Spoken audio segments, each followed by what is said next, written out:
Hey everyone, it's Paige, and today I'm here to do my August wrap-up and September TBR. I read a shocking total of 12 and a half books this month, which is shocking because I haven't read this many books in such a long time, and it was really great to kind of jump back into this literary world that I've been kind of ignoring for the past 4 years because of college, and it just felt so good to just like binge read so much stuff, and I have a lot of great stuff to show you, so let's just jump right into this thing. The first 2 books I read were by Julia Wertz, and the first one was Drinking at the Movies, and this is a graphic novel, comic, sort of personal autobiography sort of thing. It came highly recommended from Emily when I visited her in Ohio. She had the book there and showed it to me, and I read a couple pages and I was like, oh, that sounds so cool. So I picked it up from the library and I read it in like one sitting. It was super funny and kind of sad, and I related to it a lot just because of like, I'm finished with college now and don't really know what to do with my life, so I really found a connection with Julia Wertz in this work. I gave Drinking at the Movies 4 out of 5 stars. The other one I read by Julia Wertz was I Saw You, Comics Inspired by Real Life Connections, and it was kind of a compilation of sorts, so she was like one of the main editors, but basically it's a bunch of different comics about people who were on Craigslist or saw Craigslist ads in the misconnections section, which is where people can basically post ads of saying like, I saw you at Starbucks and you were wearing a striped shirt and you were super cool, come talk to me, or whatever, here's my number. They're just a bunch of comics about that, and it was really funny. Like, some of them were kind of creepy because it's Craigslist, and I feel like some people on Craigslist are just ugh. For the most part, they were really funny and really interesting to see the different artist styles that came together for this. And I gave the I Saw You compilation 3 out of 5 stars. The next one I read I also picked up from the library because I didn't really want to buy it, and that was Milk and Honey by Rupi Kaur. I've heard a lot of great things about it, and then once I started reading it and I breezed through it in like 20 minutes, after I started looking up other things, I started seeing more not so great things about it, and I actually ended up rating it 1 out of 5 stars because I hated it so much.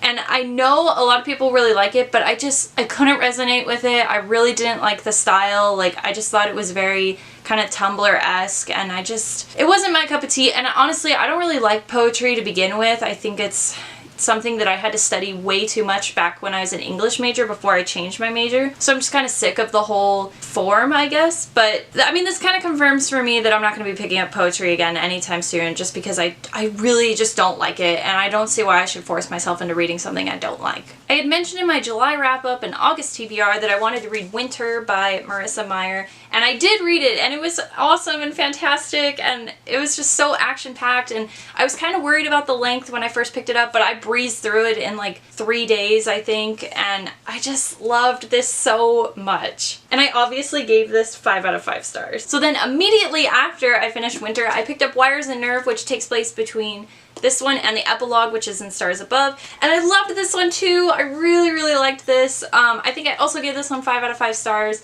And I love Eco, and I love that she gets her own story, and I think it's really awesome to have it in a graphic novel form, and I'm super excited for the next one, which is coming out next year.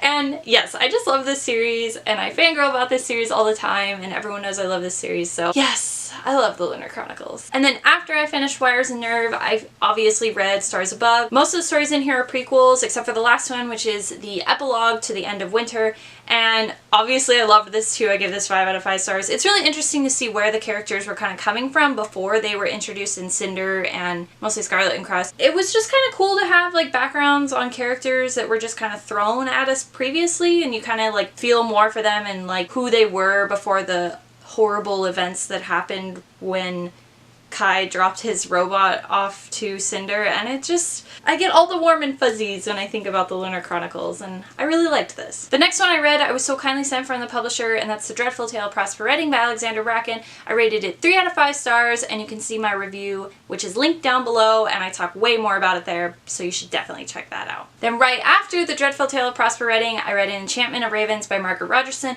another one that has a link down below for my full review, and I gave this one 5 out of 5 stars. This next one I also got from the library because I asked my library to buy it for me, and they did, which was super nice of them. I love the County of LA library. But that's the companion novel to the Pink Floyd exhibit, which is going on in London right now at the Victoria and Albert Museum, which is my favorite museum. I love that museum, and I'm gonna go see the exhibit in like 4 weeks, and I'm so excited, and I'm just, So I did ask my library to buy the book for me because it was like £35, and I can't afford that. So they did, and I checked it out, and I read through the whole thing, thing.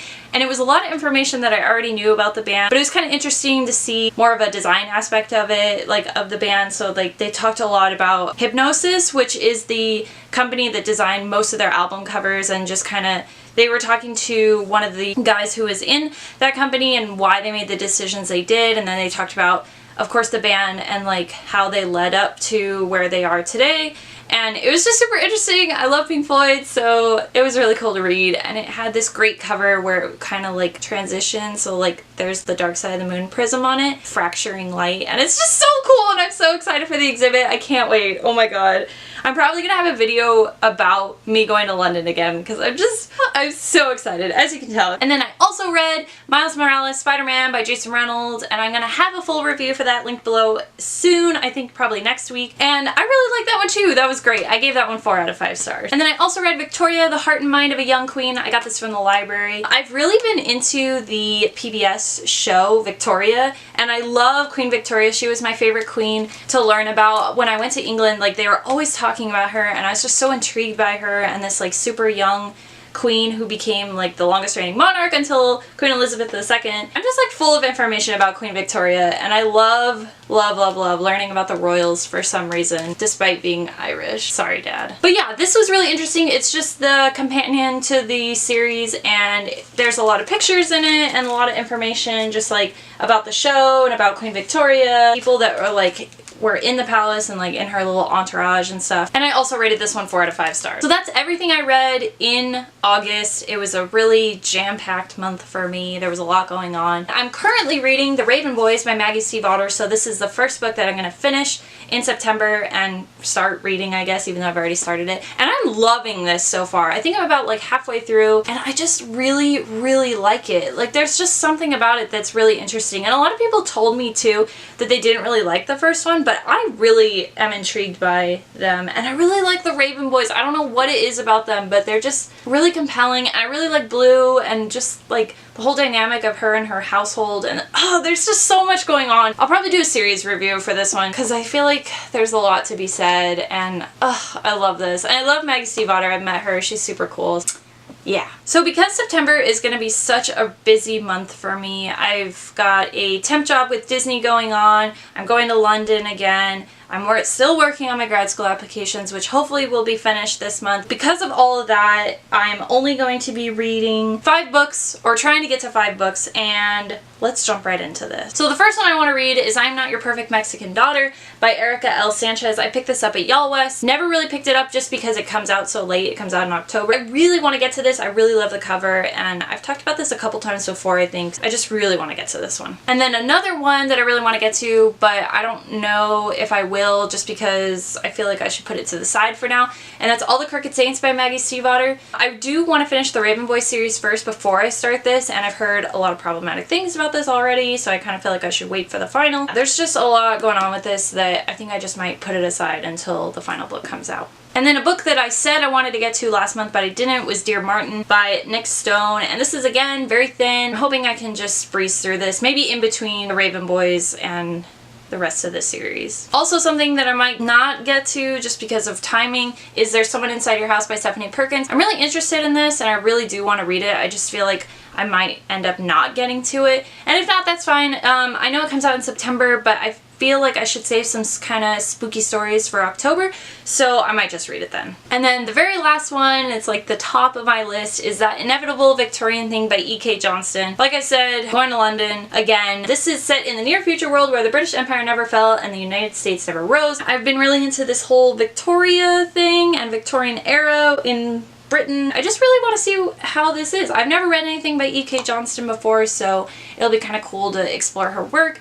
I'm very excited for this. Cool! So that is everything I read in August and everything I hope to read in September. I'm trying to upload videos every Tuesday, which has been kind of working out. You should hit that subscribe button right over there. If we're reading some of the same things, definitely let me know. Otherwise, just let me know what you are going to plan to read in September, because I like hearing that. And I hope to see you guys in the next video. Bye!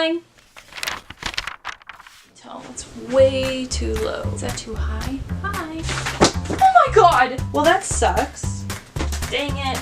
Is this recording? Someone's calling me. I feel like I always get these stupid calls. Ready? Hello? Bye! You're not gonna talk? I'm not gonna talk. And I paused, so I'm gonna start that over.